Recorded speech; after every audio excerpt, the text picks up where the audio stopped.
Bonjour, mon nom est Manon Héret et merci de votre présence. Après ces quelques mots, l'entrevue en visuel avec notre invité va commencer. J'aimerais vraiment apporter quelques précisions avant. D'abord, vous dire que je ne suis pas ici d'aucune façon à titre de mentorat, ni thérapeute, ni professionnel, mais bien d'un point de vue de curiosité humanitaire. Vous vous douterez aussi que je ne désire pas non plus faire la promotion d'affaires ni de produits. Parfois, durant les entrevues, il pourrait y avoir des échanges sur des sujets très délicats. Si cela réveille en vous des inconforts, que vous trouvez cela difficile et ressentez le besoin de parler et d'être entendu par quelqu'un, je vous invite à contacter les merveilleuses ressources professionnelles accessibles 24 heures sur 24 et 7 jours par semaine. Elles vous aideront à trouver une ligne directrice pour revenir à votre mieux-être. Voici quelques grands noms à retenir en cas de besoin. Écoute Entraide, Tel Jeune, Suicide Action, SOS Violence conjugale, Viol Secours et pour un médecin, Bonjour Santé. Mon invité et moi sommes ici pour une entrevue d'échange, de réflexion pour entendre le partage de situations de vie qui élèveront les consciences. Alors, bienvenue avec nous pour découvrir l'humanité, une personne à la fois, avec Tout le monde est un grand livre. Et moi, je suis prête à vous lire. Bonjour Chantal Lutfi, mais quel bonheur pour moi de te recevoir à Tout le monde est un grand livre. Ce n'est pas seulement qu'un grand livre, tu as écrit le livre de ta vie, c'est merveilleux, on va en parler. Et aussi, Chantal est professeure de Reiki, était professeure de Reiki, a plus grand temps pour ça maintenant, a une entreprise qui s'appelle l'Espace Bleu, qui est les fameuses Blue Rooms. De toute façon, en dessous ici, vous avez le site Internet pour aller chercher de l'information et en parler avec Chantal. Maintenant, Chantal est une femme extraordinaire qui travaille au niveau des soins énergétiques, planétaires, mondiales, unitaires, humanitaires. C'est une femme proche de ces gens, mais surtout qui a des facultés qui se sont réveillées très jeunes à elle. Alors, mais en arrière de tout ça, il y a tout un processus, le processus d'une vie. Et je pense que Chantal a décidé de me dire oui à venir nous parler d'elle et de ses toi. Tu me parlais en pré-entrevue que dans l'utérus de ta mère, déjà, il y avait des essais d'avortement. Alors, ça commence où, toi, dans ta vie, là, la première page de ton livre? Pas ton livre que tu as écrit dans ton cœur. Ben Manon, premièrement, je voudrais te remercier pour cette belle invitation. Ça me fait vraiment un grand bonheur de partager avec toi, mais aussi avec d'autres personnes mes passages, toujours dans le but d'aider. Hein, ça fait partie de ce que j'ai à accomplir ici sur la Terre. Je guide beaucoup de gens. Je me guide moi-même dans un premier temps et j'accompagne d'autres gens. Alors, écoute, merci pour cette belle invitation. J'espère que les gens vont rester avec nous jusqu'à la fin parce que vous n'allez pas être au bout de vos surprises. Un beau Alors, ta première page à toi, elle commence où? Ben, ma première page, ce que je m'apprêtais à dire, c'est que je pourrais en ouvrir plein de pages parce que, évidemment, j'ai eu énormément d'initiations dans ma vie. Je dirais à partir du moment que j'étais dans l'utérus de ma maman, aller jusqu'à l'âge de 16 ans. Dans l'utérus de ta mère, alors, il y a eu un essai d'avortement. C'est ce que tu disais. Alors, ça fait partie des initiations que tu me parles. Et si on continue avec ça, ton chemin de vie. Donc, c'est sûr, il y a une multitude, je ne veux pas rentrer dans le drame de ma vie, mais il y a eu de l'abus sexuel.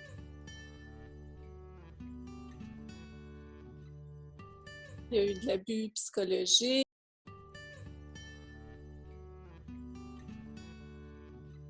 Il y a eu des passages dans la drogue.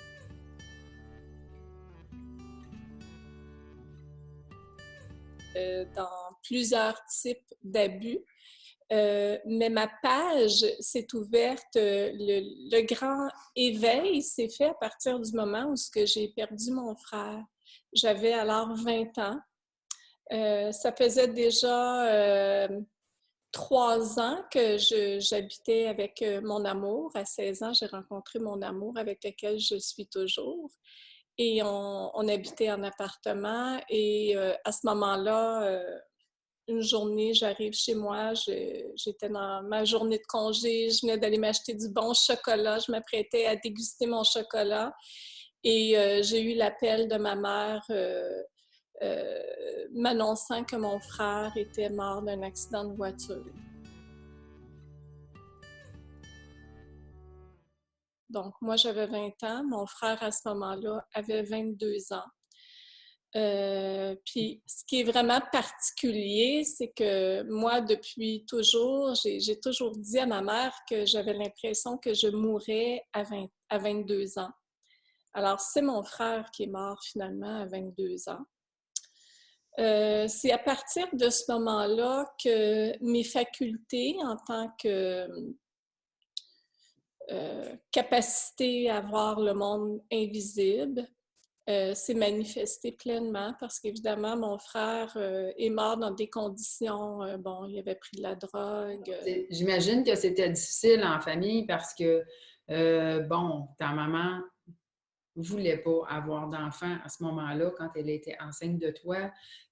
T'es placé en adoption, tu reviens avec la mère, il y a l'abandon du père, tu me dis, on a vécu beaucoup de pauvreté. Alors, Ouais. c'est sûr que ça devait faire que tu étais comme soudée à ton frère. Je te dirais que la dernière année, on avait renoué beaucoup, mais c'est drôle à dire, mais je remarque que tous les événements qui se produisent souvent dans les familles comme ça, quand on est jeune, en tout cas, dans ma famille puis dans d'autres familles que j'ai côtoyées, les gens ne sont pas prêts. C'est comme si on est tous en état de survie, puis la souffrance de l'autre devient un fardeau pour soi.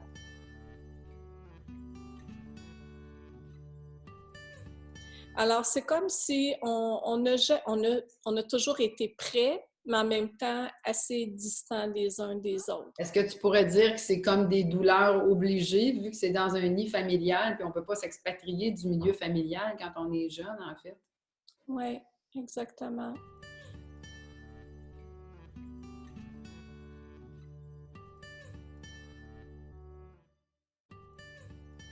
Fait que le bassin, on va chercher du support à d'autres niveaux. Moi, pour ma part, c'était dans mon monde imaginaire, mais je regarde mes frères, mes sœurs, c'était plus auprès des amis. Mais bref, quand mon frère est mort, comme je disais, ça faisait à peu près 1 an qu'on était quand même assez près un de l'autre. Ça a été vraiment très difficile à accepter d'une part, mais ce qui a été particulièrement encore plus difficile, c'est le fait qu'il s'est accroché à moi. Quand il est décédé, il était pris dans un espace vibratoire qui le limitait à s'élever vers la lumière. Et il s'est accroché à moi, puis bon, évidemment, il me parlait et ça l'empoisonnait un petit peu ma vie parce que je ne savais pas trop comment gérer ça à l'époque. Il te parlait, explique-moi de quelle façon ça se Ben, passait à toi. c'était beaucoup le soir, la nuit. Dans le jour, je ne le sentais pas nécessairement présent, mais le soir, à partir du moment où je me couchais, je ressentais sa présence. C'était d'une lourdeur quand même assez importante. Puis la façon qu'il communiquait avec moi, c'est qu'il me projetait des images dans ma tête. Puis ces images-là étaient... Mon frère était, bon, malgré le fait qu'il était un petit peu sur le party à l'époque où il est décédé, reste que c'était un garçon qui était très ordonné, donc toutes ces choses devaient être aux bons endroits, il était très, très rangé. Puis quand il est mort, il y avait des choses un petit peu partout. Puis ça l'empêchait vraiment de s'élever. Alors, il me projetait des scènes d'endroits où je devais aller récupérer des souliers, à un autre endroit, un chandail, un manteau. Tu pouvais savoir que c'était lui parce que tu savais comment il était de son vivant.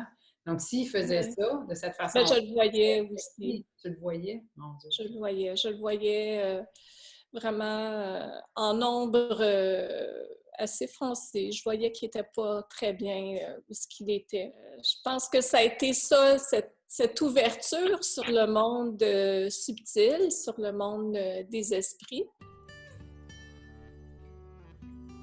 Est-ce que tu as continué dans cette direction-là? Est-ce que ça t'a ouvert une porte et c'est là que tu as commencé ou il y a eu un cheminement dans d'autres choses? Tu as eu un autre métier aussi? À 20 ans, quand mon frère est mort à 20 ans, à un moment donné, c'est sûr qu'à l'époque, hein, j'ai 53 ans, on parle de quand même plusieurs années en arrière, 30 ans en arrière. C'était pas très ouvert, hein, le milieu des énergies. C'est sûr que je cherchais quelqu'un qui pourrait m'aider à faire quelque chose avec ça parce que je dormais plus, là. Ça faisait quelques mois, puis c'était vraiment difficile. Puis par magie, il y a quelqu'un qui a été mis sur ma route. Elle s'appelle Sylvie, j'en parle d'ailleurs dans mon livre. Ça a été ma première mentor, ma première enseignante énergétique. Alors, ma première formation énergétique que j'ai faite, j'avais 20 ans. J'ai étudié en toucher thérapeutique. Évidemment, ça a été la porte d'entrée parce que c'est elle qui m'a libérée de mon frère qui était accroché après moi. Puis par la suite, c'est sûr que j'ai été vraiment comme très attirée vers quoi mon âme, dans le fond, me guidait.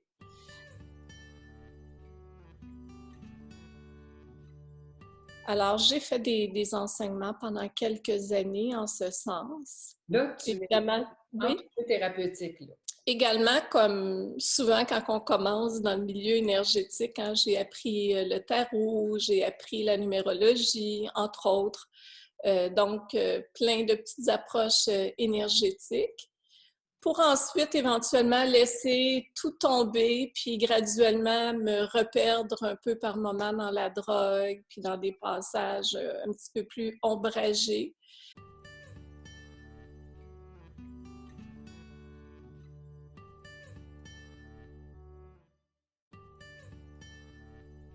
Alors, Chantal, j'imagine que, bon, tu as fait le choix de reprendre la drogue ou l'alcool ou tu sais, des fois, on veut se perdre dans un autre monde parce qu'il y en a un qui nous habite, puis des fois, peut-être qu'il ne fait pas notre affaire.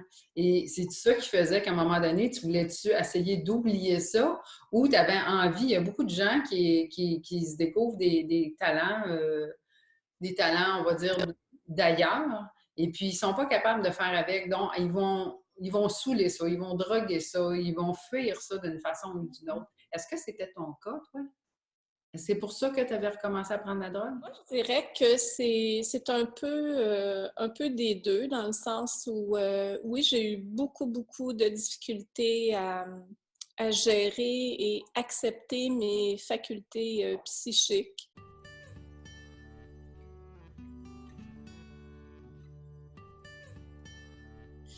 C'est sûr qu'en ouvrant cette porte-là, tout est devenu encore plus intense. J'avais encore plus de contact avec le monde astral. Et comme tu le disais tantôt, c'était pas évident, là, parce qu'on recule de 30 ans, il ne faut pas l'oublier. Ouais. C'était pas ouvert, personne n'en parlait, puis quand tu en parlais, tu étais une mystique finie. Là.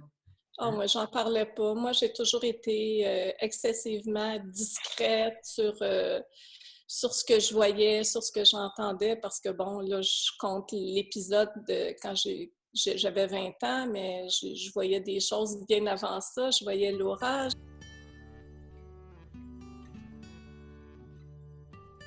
Je voyais les entités qui circulaient.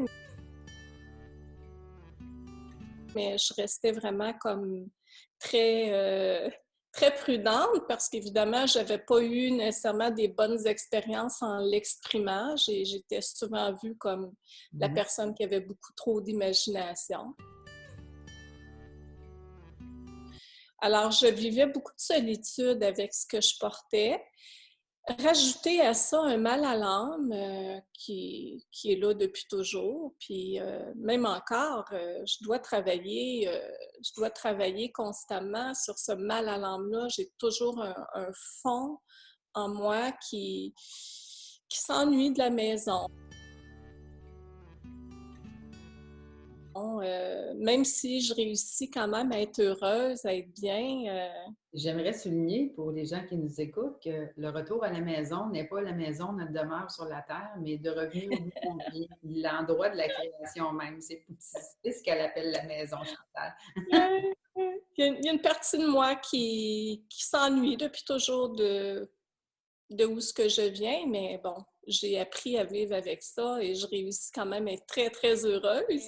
À cette époque-là, c'était tout ça. C'était la difficulté à gérer ce qui m'habitait et ce mal à l'âme qui m'a repris, en fait, dans les entrailles. Alors, graduellement, bon, ben moi, dans le fond, la façon euh, d'oublier, bon, évidemment, je consommais de la drogue, mais aller jusqu'à de 20 ans à aller jusqu'à, mettons, 25-30 ans, c'était plus des drogues douces comme la Marie, du hash, des trucs comme ça. Mais à un moment donné, j'ai retombé dans la cocaïne, mon ancienne drogue de jeunesse, avant que je rencontre mon amour à 16 ans. Alors, je me suis perdue par moments dans le travail que je faisais aussi. Hein. Je travaillais en coiffure. Ma première vie professionnelle, c'était en coiffure. Alors, je faisais haut niveau en coiffure. Ouais, je faisais beaucoup de plateaux, je voyageais beaucoup. Alors, c'est sûr que je me surmenais, puis pour suivre la cadence, pour rester créative, ben, je consommais, puis toutes les raisons étaient bonnes pour consommer. Tu as eu ton amoureux qui est rentré dans ta vie à 16 ans. Lui, il te suit pendant tout ce temps-là. Là. Il y a tous ces cheminements-là qui se font. Donc, tu grandis avec lui, forcément, parce que ce que j'entends, c'est que tu es rendu quand même à 25 ans. Donc, ça fait 25, 26 ans. Ça fait 10 ans que vous êtes ensemble. Alors, lui, il te suit dans ton cheminement. C'est vraiment merveilleux. Comment ça se passe quand lui découvre... Tu sais, bon, Chantal, elle a des dons, il te suit avec ça, mais... Comment il le vit, ça? Parce que c'est pas facile non plus, probablement. J'étais très discrète, hein, même auprès de mon amour. Bon, il savait que j'étais un petit peu flyée. Puis évidemment, Daniel, il est mon opposé, il est super rationnel. Bon, tout ce monde énergétique-là, c'était pas vraiment quelque chose de commun pour lui. Il m'a toujours accepté, il me jugeait pas. Puis évidemment, c'est pas vers lui que j'allais pour parler de ces trucs-là parce qu'il était pas vraiment très réceptif. Il acceptait, mais... Oui, c'est ça. Fait qu'il y a toujours eu beaucoup de respect, que ce soit de part et d'autre, hein, sur moi qui j'étais versus lui qui il était dans son côté un petit peu plus cartésien. On vivait un petit peu en parallèle. On avait un petit peu chacun notre vie, mais en même temps, on était prêts. C'était une relation vraiment particulière. Bon, tu as ton cheminement, tu es avec ton mari. C'est sûr qu'à un moment donné, on veut s'acheter une maison. Et là, il se passe des choses. Parle-moi ça. Oui. Ben, ça a été, je dirais, une autre page de mon livre qui s'est ouverte. Je travaillais toujours en coiffure. Évidemment, j'étais un petit peu pas mal sur le party. Puis, à un moment donné, on a eu un rêve de se faire construire une maison dans les Laurentides. Puis financièrement, on ne pouvait pas vraiment réaliser notre rêve. Fait qu'on s'est dit, entre les deux, on va s'acheter une vieille maison qu'on va stripper puis qu'on va comme rénover pour faire des profits, justement, pour pouvoir réaliser notre rêve.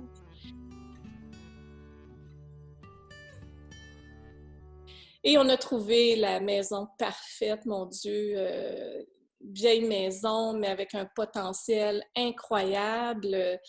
Bref, on a travaillé quelques mois pour la remettre sur un nouveau jour, quelque chose de plus, une maison un petit peu plus éclatante. Et là, ben, c'est sûr que quand on est allé la visiter pour la première fois, évidemment, je suis une empathe, Naturel. oui, naturelle. Je sens et bon, je voyais qu'il y avait des entités, je voyais qu'il y avait beaucoup de ménage énergétique à faire. Mais j'avais confiance en ce que j'avais comme outil pour pouvoir libérer cette maison-là. Ben, ça s'est avéré que ça a été très difficile parce qu'il y avait vraiment comme un canal astral qui était ouvert sur ma maison dans un ancien lieu où il y a eu un écrasement d'avion en 1900, je me rappelle même plus l'année, mais... Mais quand même, Ouais. énergétiquement, c'est comme, il y a tout un bagage là. Oui, il y avait une empreinte énergétique. Alors, j'étais dans une maison hantée. Youpi! Mais c'était Alors, ton cheminement en même temps. Parce oui, que ben, tu travaillais, parce que le travail que tu accomplis aujourd'hui, il faut c'est en savoir que Chantal travaille beaucoup avec, moi j'aime bien ça le dire en français, genre le dark side de la patente de la chose. Oui, c'est ça. Chantal Ouais. elle travaille beaucoup, on peut dire, elle a eu des colos même. On peut-tu dire jusqu'à exorcisme, Chantal? Ben, ça frôle des fois Alors, des des gens qui sont très, très, très parasites. paralysés, qui vont avoir des énergies très lourdes après eux, ils peuvent se rendre au suicide avec ça. Alors, Chantal a vraiment aidé, et ça, je le sais pertinemment, beaucoup de gens. Alors, c'est pour ça que pour moi, c'est un clin d'œil parce que ta maison, déjà, t'amenait à ton futur travail. Alors, Exactement, mais c'est à partir de ce moment-là que tout a ouvert sur ce que je fais aujourd'hui. Alors, ça a été vraiment une initiation qui m'a permis d'ouvrir une fois pour tout vers ce pourquoi mon âme est venue ici. Alors, moi, je suis une alchimiste énergétique. bien dit, ça, j'adore ça. Ouais, une alchimiste énergétique. J'ai apprivoisé l'ombre. L'ombre, pour moi, maintenant, je la regarde autant avec amour que la lumière. Mais l'ombre, c'est une partie de lumière. Exactement. Dans C'est l'ombre, sur la même échelle, c'est juste deux fréquences différentes. Alors, pour moi, l'ombre ne me fait pas peur. Alors, oui, j'attire vers moi des cas assez exceptionnels des fois, mais j'adore. Puis, c'est à partir d'alchimie que je travaille, à partir de ma lumière que je puise, que je reconnais, que je suis capable de déloger des particules moins favorables dans l'être. et c'est merveilleux. Les traitements énergétiques, moi j'aime beaucoup aller voir Chantal. Quand elle est libre, je vous le dis d'avance, si vous voulez un rendez-vous avec elle, il faut s'y prendre longtemps d'avance. Ça va un petit peu plus rapidement maintenant parce que je travaille plus de jours depuis que j'ai mon centre. J'en fais 5 jours par semaine. Alors, ça peut prendre 2-3 semaines au lieu de 2 mois, là. Oui, ça, bon, c'est merveilleux, ça. Et puis Chantal, après ça, là, est venue aussi, bon, ben là, tu déménages dans ta maison. Bon, tu essaies de t'installer, il y a des endroits où tu t'es installé, tu aimais moins ça, tu retournes chez toi, et puis là, tu as ouvert justement l'espace bleu. Mais entre-temps aussi, il y a eu le projet qui a germé de l'écriture d'un livre. Parle-moi-en. Oh, quel beau projet! Ben, en fait, c'est parti, la petite étincelle, la petite flamèche là, qui s'est vraiment comme, qui a pris de l'ampleur éventuellement. C'est vraiment durant une formation avec Anne Givaudan, qui était la formation, je crois que c'était la formation, l'atelier en fait des formes pensées. Oui, des formes pensées.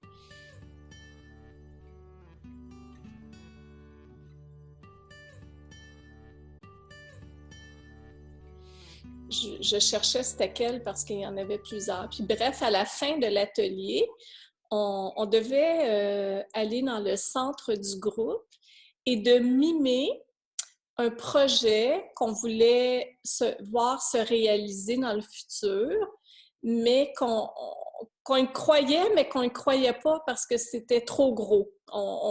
Quelque chose qui nous semblait trop gros à réaliser. Puis, moi, dans les profondeurs de mon être, c'était d'écrire.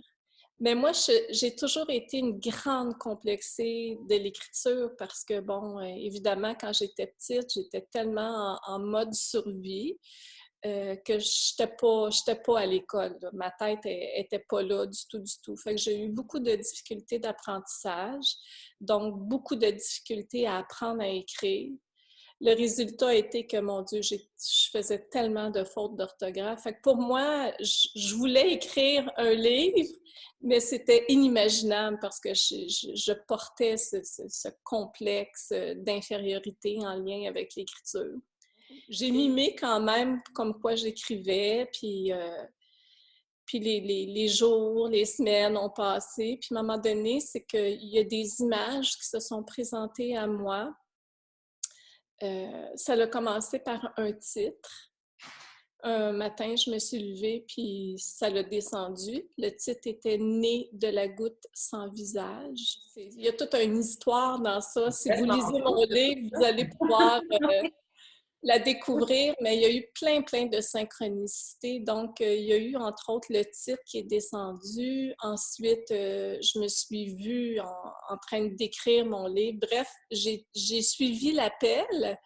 J'ai commencé à griffonner ici et là sur une période de 5 ans. Mais c'était tous des petits bouts, puis je trouvais pas comme le courage de rassembler ça. Puis un livre, j'avais jamais écrit ça, je savais pas comment trop m'y prendre. Alors, ce qui est arrivé, c'est que une journée, un 15 novembre, moi, les années, j'ai tellement de difficultés, là, je crois que c'est... Là, on est en 2020, en 2018, je crois. Je te trouve assez déjà bonne de retenir ça. Ça, je me suis levée un 15 novembre, l'anniversaire du décès de mon frère. La veille, je me suis couchée, j'étais en parfaite santé. Le 15 novembre, je me suis réveillée complètement avec une grippe monstre, là, vraiment l'influenza, la fièvre, les courbatures. Fait que j'ai dû vraiment canceller une semaine de travail. Je suis pas allée travailler. Et pendant cette agonie-là, ça me disait « Prends ce que tu as commencé à écrire. » À l'époque, j'écrivais à la main. Puis ça me poussait. Mais là, je disais « Ben non, je suis malade. Non, vas-y. » Fait que j'ai pris ça, j'ai tout relu ce que j'avais écrit. J'ai fermé ça, j'ai mis ça de côté, puis je suis repartie à zéro sur mon ordinateur. Et là, croyez-le ou non, je me suis mis à écrire pendant 1 mois de temps, quasiment sans arrêt. J'écrivais jour et nuit. Bien là, c'est sûr qu'à travers ça, au bout d'une semaine, je suis retournée au travail, mais j'écrivais la nuit. Pendant la semaine que j'étais malade, tous les temps d'écriture, je ne ressentais aucun symptôme. Je n'avais pas faim. Je m'apercevais dans l'état que j'étais, l'état second, quand je me levais pour aller à la salle de bain, parce que quand j'arrêtais d'écrire, j'étais vraiment malade.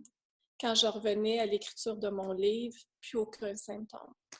Alors, mon livre s'est écrit en 1 mois. 5 ans d'incubation pour 1 mois d'écriture.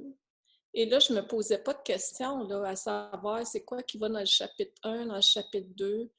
Tout se plaçait naturellement. Évidemment, j'ai eu une personne qui m'a supervisée dans mon travail, Nathalie Tousignan, une personne assez merveilleuse qui m'a aidée dans la correction de mon livre parce qu'évidemment, je faisais beaucoup de fautes. J'en fais moins. Hein? J'ai appris beaucoup dans l'écriture de mon livre. Il a été publié par les éditions Le Dauphin Blanc. Alain Williamson et Marie-Chantal Martineau, c'est 2 personnes assez merveilleuses. Et le titre de ton livre, Chantal, c'est? Comment? Le titre de ton livre? C'est vivre comme les étoiles que nous sommes. Qu'il est merveilleux. Alors, c'est Oui, Chantal qui est sur la pochette, bien sûr. de dos. C'est l'histoire de toute sa vie. On vous a gardé, bien sûr, des petits manques entre les âges parce que toute sa vie, vous la retrouverez dans ce livre-là. Oui. En Et première partie, mais la deuxième partie, il y a, je dirais, des enseignements je dirais, de base. Les enseignements qui m'ont, moi, guidée vers la guérison. Je peux pas dire totale parce qu'on garde toujours des petites plures d'oignon, mais je considère que je suis pas mal guérie de tout ce que je porte. Je me sens très libre en tout cas. si tu avais un mot pour les gens, Chantal, qui osent pas encore parler de leurs dons ou de leurs différences, qu'est-ce que tu leur dirais d'après ton vécu à toi? Hmm. Ben, c'est sûr que maintenant, c'est tellement rendu accessible. Puis je dirais même, c'est rendu une mode maintenant là, de parler de ces sujets tabous, ben, qui étaient tabous à l'époque. Si j'ai à dire un mot à ces gens qui se censurent, qui n'osent pas exprimer vraiment ce qu'ils portent puis leurs facultés, mais je vous encourage à le faire parce que vous êtes sans doute venus sur la Terre pour mettre en œuvre des trucs, puis ça va vous servir pour aller de l'avant, puis pour aider aussi, vous aidez-vous, mais aider aussi d'autres gens et même l'humanité. Hein? C'est pas par hasard qu'on arrive avec des facultés un petit peu plus développées. Moi, pour ma part, dans mes croyances à moi, je crois qu'on a tous et toutes accès à ces facultés, sauf qu'il y a certaines personnes qui arrivent dans cette incarnation ici avec ces facultés un petit peu plus développées parce que, bon, sans doute dans d'autres vies, ça a été développé, mais tout le monde a la faculté. C'est de se brancher dans notre grand je suis, dans notre verticalité, on est complet, on est multidimensionnel. Je sais maintenant que tu pratiques d'une façon différente. Avant, c'était le Reiki, des parasitages, beaucoup de choses. J'en manque, là, je vous le dis. Là.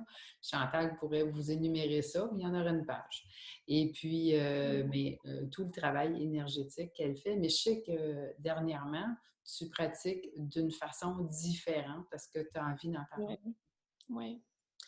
Ben moi, d'une part, oui, j'ai suivi beaucoup d'enseignements, mais je dirais que depuis environ 6 ans, j'ai pu faire aucun cours et je reçois mes enseignements. Tu reçois les cours, finalement. Exactement. Je reçois des protocoles très particuliers à mettre en œuvre parce qu'évidemment, l'énergie se transforme, notre énergie terrestre se transforme et nos façons d'intervenir aussi doivent s'ajuster à ces courants qui sont en mutation constamment. Alors, la façon que je fonctionne, c'est sûr que à la lumière de ce que je reçois, les interventions se font beaucoup plus dans la verticalité. C'est sûr que ça serait peut-être un petit peu long à expliquer, à élaborer en profondeur, mais rapidement, c'est que l'être humain, dans nos interventions, depuis longtemps, on intervient sur le courant horizontal astral. Et avec tous ces grands changements vibratoires terrestres, on doit réajuster cette façon de travailler parce que le courant horizontal astral, évidemment, c'est un courant où il y a de la lumière qui circule, mais il y a beaucoup d'ombre aussi. C'est le courant de l'illusion. Alors, c'est sûr qu'à partir du moment où on fait des interventions directives, que ce soit, puis à travers ça, je ne veux pas abaisser la pratique de personne, hein, tout a sa place, puis, mais quand on veut savoir, quand on veut qu'on pose des questions pour une personne pour savoir, on intervient dans le courant horizontal. Alors, oui, on peut recevoir de la bonne information, mais on peut aussi recevoir de la cochonnerie.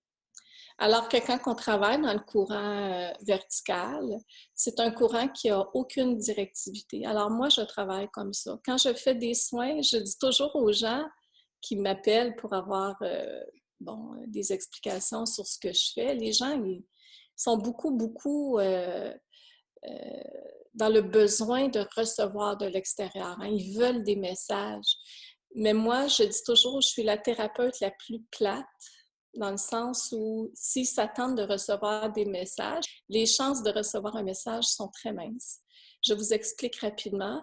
Moi, je vibralise les messages. Quand je reçois de l'information qui doit être transmise à votre âme via mon corps de chair, ce que je fais, c'est que je vibralise cette énergie-là, ce message-là vers vous.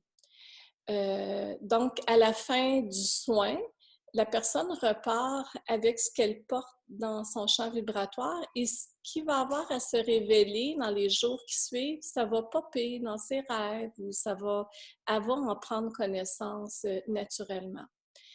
Très rarement sont des fois maintenant où je suis autorisée à transmettre un message. Des fois, les guides vont me dire « OK, là, il faut vraiment que la personne, elle entende ce message-là. » Alors, à partir de ce moment-là, je le transmets verbalement. Mais sinon, je suis dans ma verticalité et je vibralise ce que la personne a besoin d'entendre dans ses cellules, dans son champ vibratoire. Et que c'est merveilleux et passionnant, vous ne trouvez pas? Moi, j'ai pris des formations avec Chantal et je peux vous assurer que les formations que j'ai ici, il y avait quelqu'un d'incrédule et que c'était moi. Je croyais pas, je sers à rien, je ne sens rien, il se passe rien, hein? Bon. Et puis aujourd'hui, je peux vous dire que chaque chose a pris sa place au moment où ça devait être fait. Alors, s'il y en a qui ont à le vivre, allez-y doucement. Vous n'êtes pas obligé d'aller vite. Des fois, on veut pousser les affaires, on est choqué, on ne veut pas que ça se passe. En fait, c'est vraiment dans les bons enseignements, les bons enseignants. Vous allez trouver vos mentors. Chantal, moi, fait partie de mon cheminement spirituel et pratique aussi. Parce que j'adore ça, mais ça vient de quelque part, ça. Et puis, quand elle vous dit, faut pas avoir peur, tu sais, il y a trop de blogueurs, de monde, de mauvaises paroles et de mauvaise foi qui sont pas capables d'aller juste prendre un instant pour au moins tenter de vibrer et de sentir ce qui se passe quand on est en contact avec des gens comme Chantal. Alors, bon, c'était mon petit message à moi parce que ça me tenait à cœur de le dire. Tu sais, Chantal, toi, si tu avais un mot de direction qui recouvre ta vie, là, tu sais, le passage de ta vie, là, s'il y avait un mot que tu mettrais là-dessus, un qualificatif à toi, ça serait quoi? Moi, c'est l'amour. L'amour. L'amour m'a sauvé la vie. L'amour a été présent aussi sur mon chemin de vie, même dans les moments les plus difficiles. J'ai toujours resté dans l'amour, aussi loin que je me rappelle. Même les gens, j'ai subi beaucoup de jugements, d'intimidation.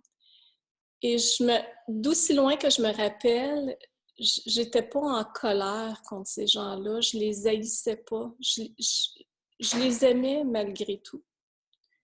Alors, Résilience, hein?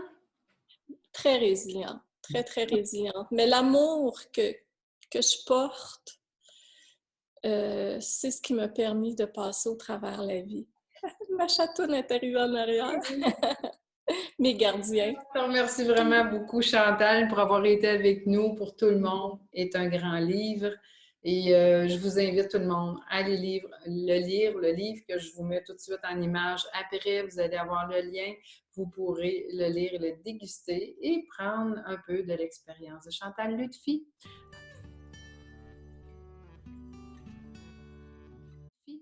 Alors, merci à toi, Chantal.